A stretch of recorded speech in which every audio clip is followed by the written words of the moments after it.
Bonjour à toutes et à tous et bienvenue sur le podcast des Chroniques de l'éveil. Je suis Julie Michaud, mentor en introspection et je vous accompagne, je vous guide à devenir votre propre oracle. Votre propre oracle, c'est dans le sens de devenir votre propre guide, d'aller vous connecter à ce que vous ressentez, à ce qui vous traverse, d'être en capacité d'observer vos pensées, les histoires que vous racontez pour ne plus subir. Ne plus subir ce que la vie met sur votre chemin, ne plus subir vos émotions, vos réactions, vos relations. Et aujourd'hui, justement, je vais vous emmener explorer quelque chose que je constate. Alors, moi, j'ai grandi avec, sûrement comme beaucoup d'entre vous. Et maintenant que je suis détachée de ça, que j'ai fait le choix de ne plus me laisser envahir par ce genre de comportement et de raisonnement, forcément, quand ça intervient chez les autres, ça me saute aux yeux. Et l'idée de cet épisode n'est pas de critiquer ou de juger, justement. C'est en lien aussi avec l'épisode précédent. Mais c'est plutôt de vous sensibiliser, si vous avez cette habitude, au fait qu'on a tendance à se méfier énormément de nos proches, nos personnes de confiance. On est tout le temps en train de compter les points. On est en train de compter le nombre de fois où on ramasse les vêtements, les jouets, où on sort les poubelles, le nombre de fois où c'est nous qui débarrassons.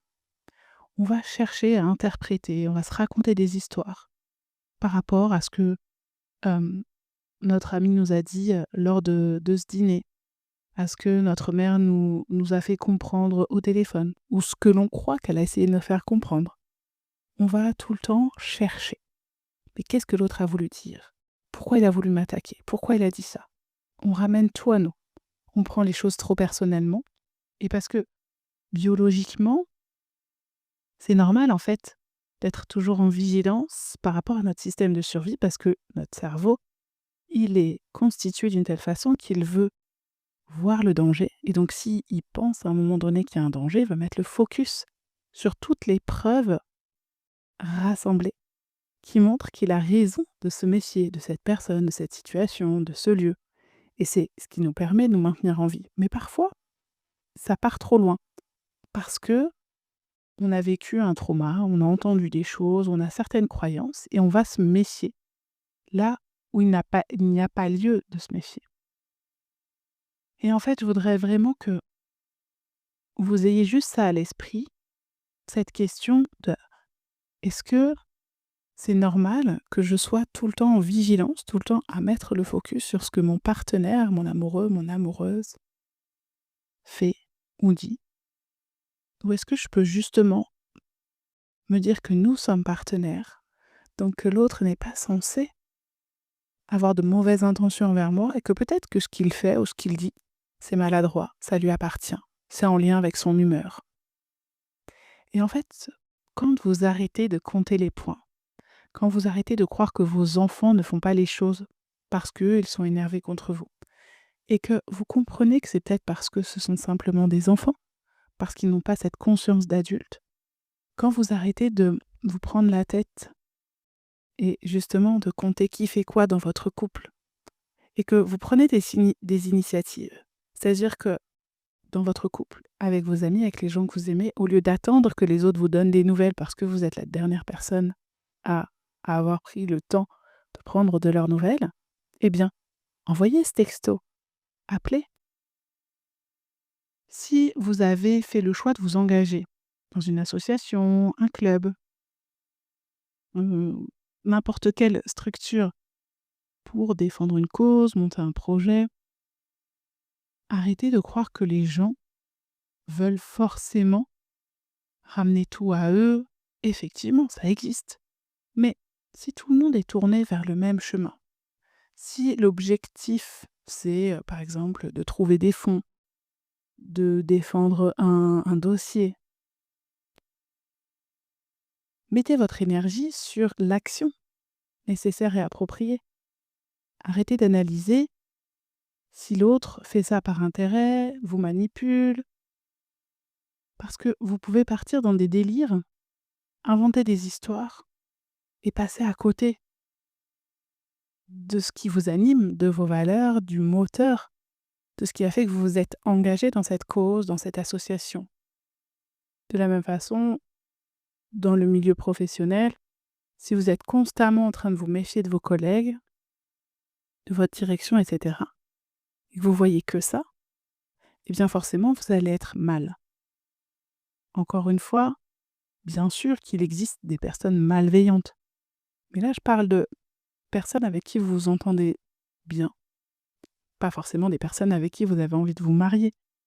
Mais pourquoi est-ce qu'on se prend autant la tête à se méfier de nos familles, de nos amis, de nos proches, de nos voisins, alors que, globalement, on cherche tous la même chose? Dans notre couple, si on s'est engagé ensemble, si on vit ensemble ou si on a créé une relation, c'est qu'on a des points communs ou qu'on a envie de suivre un chemin qui nous est commun par rapport à notre couple. On peut être très différents, mais avoir envie de vivre une relation amoureuse avec cette personne parce qu'on partage des choses qui nous animent tous les deux, toutes les deux. Pourquoi alors est-ce qu'on est tout le temps en train de nous protéger de l'autre alors que c'est une personne qui est censée nous sécuriser? C'est une personne qui est censée nous aimer, nous respecter. Peut-être que même c'est une personne qu'on admire.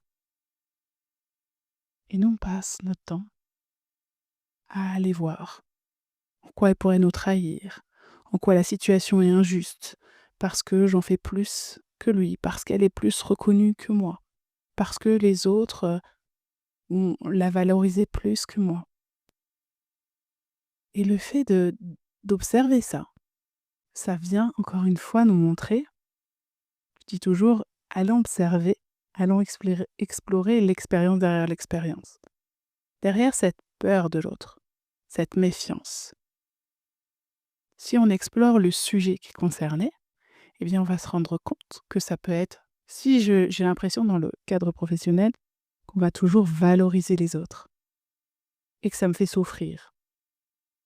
Je vais mettre le focus sur tout ce qui prouve que les autres pensent que je suis nulle dans mon métier, que je suis pas suffisante. Donc je vais observer les moments où on me coupe la parole, où on me donne pas la parole, où on n'a pas validé mon dossier, où on m'a pas contacté pour que je contribue à une réunion, où on m'a pas fait le compte rendu de la réunion, on me donne pas les éléments. Et tout ça mis bout à bout va me faire dire avec mon mental, mon petit juge intérieur, que les gens pensent que je suis nulle, que je suis pas assez, ou alors c'est eux qui me manipulent, ils ont déjà fait leur plan, ils me mettent de côté, etc. Alors qu'en fait, tout simplement, c'est peut-être un mail qui est resté bloqué dans la boîte d'envoi, c'est peut-être que des gens sont préoccupés par autre chose, c'est peut-être que les personnes attendent que je prenne l'initiative. Et quand on n'est pas préoccupé par le même genre de problématiques, parce qu'on n'a pas vécu les mêmes expériences, parce qu'on n'a pas eu les mêmes traumatismes, on va pas se dire que l'autre pourrait interpréter ça comme ça. Si j'aime pas le téléphone et que j'appelle jamais les gens, j'appelle pas les proches, effectivement, ils pourraient croire que je ne veux pas prendre de leurs nouvelles. Si j'ai eu un accident de voiture, j'ai peur en voiture, j'ai la notion du danger,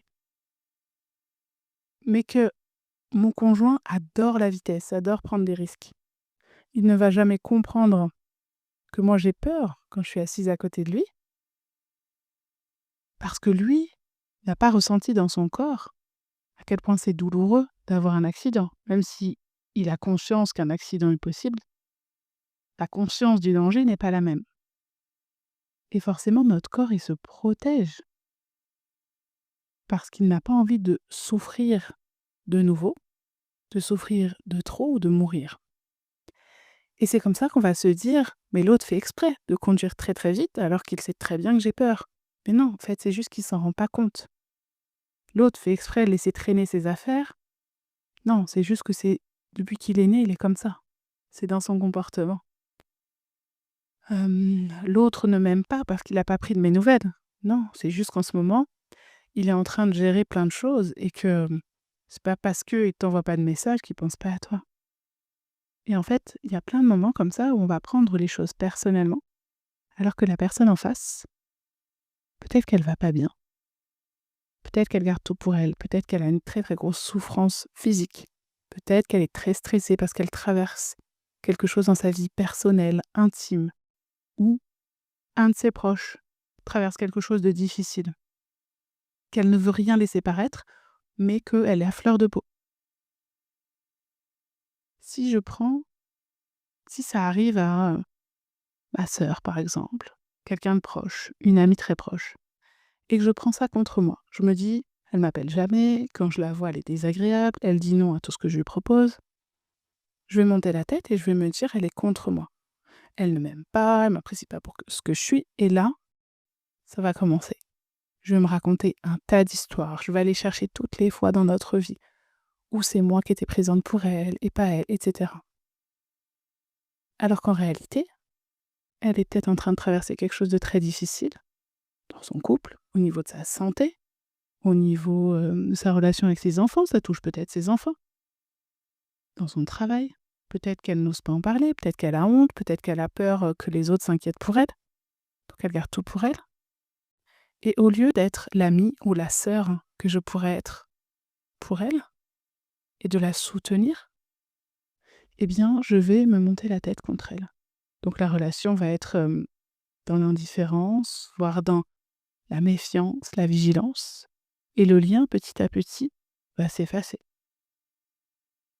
Alors qu'en réalité, elle n'a rien fait contre moi, mais parce que moi j'étais mal, parce que moi j'avais un besoin de valorisation, de reconnaissance, et que je l'ai laissé reposer sur cette amie, sur cette sœur, sur ma mère, sur, mon conjoint, ma conjointe. Eh bien, je suis je me suis fait du mal pour rien, j'ai pas été présente pour la soutenir, et j'ai pu lui faire du mal à elle aussi, ou à lui aussi si c'est un homme. Si c'est dans le cadre d'un projet, bah, peut-être que j'ai mis fin à notre partenariat, à notre collaboration, parce que je croyais que cette personne-là m'en voulait personnellement, qu'elle voulait tout faire elle-même ou je ne sais quoi. Et en fait, quand on ressasse, quand on se méfie de tout, quand on est en insécurité, quand on réfléchit, on analyse tout avec notre mental, avec notre système de survie, avec ces croyances et ces conditionnements avec lesquels on a grandi, eh bien, on peut passer à côté de notre vie. Si à l'inverse, je suis plus connectée à ce que je ressens, à mon humanité, à ma vulnérabilité, à ma sensibilité, dans mon quotidien, quand je vais être en relation avec d'autres personnes, dans une conversation, pour un projet, parce que je partage ma vie ou ma maison avec d'autres personnes, si j'ai conscience que moi aussi, j'ai des états d'humeur, moi aussi, parfois, je peux m'énerver parce que je me sens impuissante face à une situation, parce que ça fait 50 fois que je demande quelque chose à mon enfant, qu'il ne le fait pas, et que ça vient remettre en question la valeur dans ma tête. Quand je raisonne comme ça, dans mon insécurité, je me dis: «Je suis une mauvaise mère. Je ne sais pas, me faire», et c'est pour ça qu'il y a des parents qui sont violents avec leurs enfants, parce qu'ils se disent: «Mon enfant ne me respecte pas, je ne sais pas me faire obéir».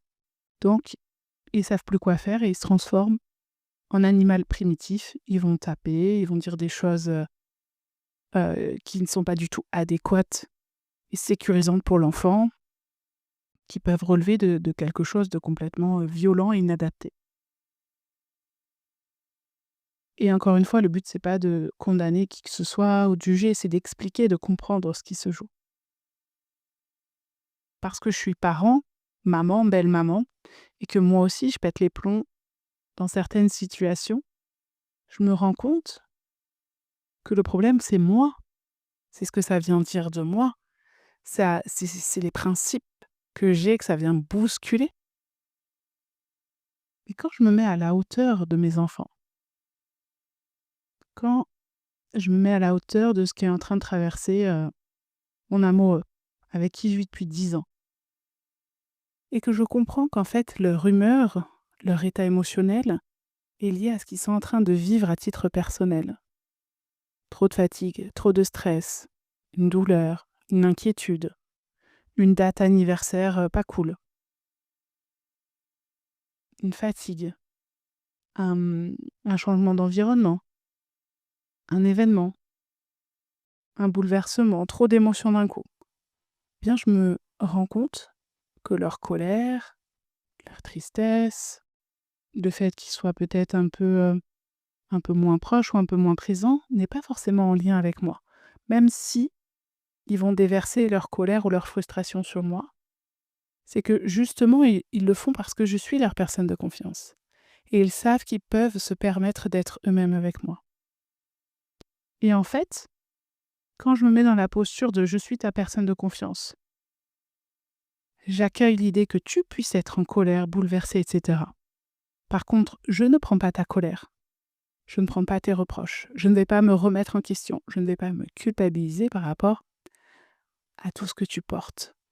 Donc, je vais mettre mes limites parce que je vais aller explorer en moi si ce que je suis en train de vivre est cohérent ou pas. Si j'ai face à moi un comportement qui n'est pas adapté à l'état dans lequel je suis, c'est-à-dire si moi je suis sécure, je suis calme, tout va bien et que je me fais agresser par mes proches, je sais que cette agression, cette colère, cette tristesse, cette frustration, peu importe l'émotion, même si je ne saurais pas la nommer parce que ça leur appartient,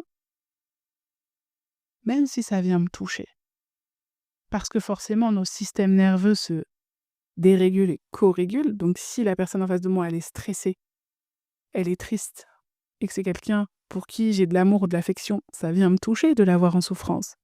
Ça vient me toucher parce que je me sens impuissante face à ce qu'elle est en train de ressentir ou il est en train de ressentir. Mais par contre, je vais être détachée. Je vais éviter de tout porter et de porter la responsabilité de ce qu'ils vont me dire. Parce que je considère, et je sais que c'est un chemin qui est long, et c'est pour ça que j'en parle, pour qu'on en prenne vraiment conscience, pour qu'on le garde à l'esprit, mais je préfère considérer mon conjoint, mon amoureux, mettez le mot que vous voulez, comme un partenaire de vie avec qui j'avance, avec qui je grandis. C'est-à-dire que oui, il y a des moments, on va pas être sur la même longueur d'onde. Oui, il y a des moments, on va être agacés l'un par l'autre. Oui, il y a des moments, on va pas se comprendre. Mais il y a un profond respect, il y a une profonde confiance entre nous, il y a un lien. Et tant que cette confiance, cet amour, ce respect seront là, nos états émotionnels ne vont pas remettre en cause la valeur de notre couple. Par contre, je suis présente à ce que je ressens. Si demain, je me rends compte que l'environnement dans lequel notre couple évolue ne me convient plus, ben, je mettrai fin à la relation, ou il mettra fin, ou on mettra fin tous les deux. Mais ce que je veux dire, c'est que quand on se méfie continuellement des personnes en qui on est censé avoir confiance, on ne peut pas avancer avec eux. On ne peut pas être en lien. On casse le lien automatiquement. Et ce qui est désolant, c'est qu'on se méfie de personnes qui nous aiment, qui sont censées nous aimer pour ce que nous sommes. D'où l'importance de savoir observer, ressentir, accueillir et respecter. Là où nous en sommes, ce qui nous traverse, qu'on pense, qu'on ressent. Être connecté à notre propre humanité pour respecter celle de l'autre. Donc être en lien avec nous pour être en lien avec l'autre. Et respecter que l'autre est dans son unicité, dans ses différences, qu'il interprète les choses, qu'il vit les choses autrement que nous. Et c'est là où on peut assumer pleinement qui nous sommes, l'incarner, être ce qu'on appelle aligné entre ce que l'on pense, ce que l'on dit, ce que l'on fait, ce que l'on est, ce que l'on paraît, et exprimer ce qu'on a à dire par rapport à ce que l'on ressent, pas par rapport à ce que l'autre fait. C'est le principe de la communication non violente que d'utiliser plutôt le je que le tu. Mais vraiment, vraiment, je trouve que se méfier constamment des personnes en qui on est censé avoir confiance, prendre tout personnellement, ça crée beaucoup de pertes d'énergie, beaucoup de douleur, beaucoup de conflits intérieurs et extérieurs avec l'autre. Et je trouve que c'est dommage. Parce que la vie serait tellement plus légère si chacun se préoccupait de ce qu'il ressent. Et c'est-à-dire que quand je sens que je suis vexée, je suis frustrée parce que, par exemple, on est dans un groupe et on m'a pas répondu. On n'a pas répondu à ma question, à mon message, à mon projet. Bah, au lieu de reprocher aux autres de ne pas m'avoir répondu, je vais aller explorer pourquoi ça me touche autant que personne ne me réponde, que personne ne me valide, que personne ne reconnaisse mon travail. Et le fait d'aller explorer cela, ça va beaucoup plus m'apporter pour l'avenir que de passer mon temps à dire «Mais t'as vu, personne ne me répond, personne ne me respecte» et d'aller crier haut et fort «Respectez-moi, je ne peux pas admettre ça». Non, je vois que ça me touche et je vais aller voir si c'est cohérent que ça me touche. Je dis souvent si c'est juste ou pas pour moi, mais je trouve que le mot cohérent est plus symbolique. Cohérent entre ce que je pense, ce que je ressens, ce que je suis, ce que je fais, la situation. Peut-être que les autres sont très occupés. Peut-être que les autres vivent quelque chose et qu'ils ont complètement oublié. Et prendre de la distance, de la hauteur par rapport aux événements et par rapport aux gens, ça vous permet de mettre une autre paire de lunettes sur vos yeux, de percevoir les choses avec d'autres filtres. Et surtout d'arrêter de tout prendre pour vous. Et donc d'être touché personnellement dans votre chair, dans votre cœur, par des intentions qui ne sont pas du tout celles que vous attribuez aux autres. Donc j'en parlais dans l'épisode précédent, dans le fait que c'était très culpabilisant et très énergivore que d'avoir l'impression que les autres interprètent mal ce qu'on dit quand on n'a pas de mauvaises intentions pour elles. Eh bien, de la même façon, arrêtons de nous méfier des autres quand ça concerne des personnes que l'on aime, que l'on respecte, qui nous aiment et qui nous respectent. Rappelons-nous que nous sommes toutes et tous humains, avec des humeurs différentes, des états émotionnels différents, des douleurs, un état d'énergie, des problèmes, des préoccupations, une histoire différente, un langage de l'amour différent. C'est-à-dire que si on n'attend que des mots d'amour des autres, de la reconnaissance par rapport à ce qu'ils vont dire, mais que eux nous montrent leur affection dans leurs gestes, dans la qualité du temps que l'on partage avec eux, on ne sera jamais sur la même fréquence. Et on sera toujours en recherche de valorisation par les mots, sans voir à quel point ils sont disposés à nous montrer leur amour, leur affection, leur respect d'une autre façon. Et c'est pour ça que je trouve que l'introspection doit être un art de vivre, le fait d'accueillir, de respecter ce qui nous traverse, de ne pas s'enfermer dedans, d'observer ce qu'on se raconte et de pouvoir ensuite changer notre paire de lunettes, nous raconter d'autres histoires, être moins impacté, prendre moins à cœur les choses. Ça nous permet aussi de rendre aux autres leur liberté de ressentir, d'être, de parler, de se tromper, d'être maladroit, d'être plus silencieux, de s'isoler. Donc, pour terminer cet épisode, je vous invite vraiment à observer les endroits où vous vous méfiez peut-être un peu trop des gens qui vous aiment. Et je sais aussi combien ça peut être dû au fait que vous avez essayé d'être vous-même avec vos parents, avec des enseignants et des personnes qui étaient censées vous rassurer, vous protéger, avec qui vous étiez censé être en sécurité. Mais comme eux étaient dans leur insécurité, ils n'ont pas forcément compris vos besoins, ils n'ont pas forcément été à la hauteur, ils ont peut-être été déstabilisés par vos émotions et ils vous ont fait mal. Ils vous ont blessé et du coup, maintenant, à chaque fois que vous êtes en leur contact, vous allez vous méfier. Et en fait, c'est parce que l'on confond l'identité de chacun, qui nous sommes profondément, notre essence, avec nos états émotionnels. Donc si on a l'habitude de voir nos parents colériques, dépressifs, qui nous font des reproches, qui sont frustrés par la vie, qui se méfient de tout le monde, eh bien, on va leur coller des étiquettes comme s'ils étaient comme ça tout le temps. Et on sera en vigilance avec eux tout le temps. Je parle de nos parents, mais ça peut être nos amoureux, ça peut être nos enfants, ça peut être nos amis, ça peut être nos collègues. Alors qu'en fait, c'est peut-être juste des états émotionnels dominants. C'est juste leur façon de se protéger. Quand on apprend, qu'on comprend, qu'on est conscient de tout ça, la relation, elle change. Parce qu'on s'abandonne à l'idée qu'ils ne pourront peut-être jamais nous sécuriser, nous apporter ce que l'on veut sur certains sujets. Mais par contre, on peut vivre autre chose sur d'autres sujets, dans d'autres domaines, qui nous nourrissent, qui nous font du bien, qui renforcent nos racines. Et c'est vers ce chemin qu'il faut tendre. Et arrêter de voir constamment tout le mal que les autres pourraient nous faire. Ça ne veut pas dire devoir tout subir. Ça veut dire, ok, je sais que là, je suis en insécurité avec ce proche sur certains sujets. Je sais qu'il ne me comprend pas, je sais qu'on ne parle pas le même langage, je sais qu'on n'a pas le même niveau de conscience, on n'a pas la même intelligence émotionnelle, on n'a pas les mêmes outils. Donc, je vais éviter d'aborder ces sujets-là, je vais éviter de compter sur cette personne par rapport à ça. Par contre, je peux quand même vivre d'autres choses avec. Et ça veut dire que si j'accueille l'autre tel qu'il est, je l'invite à m'accueillir tel que je suis.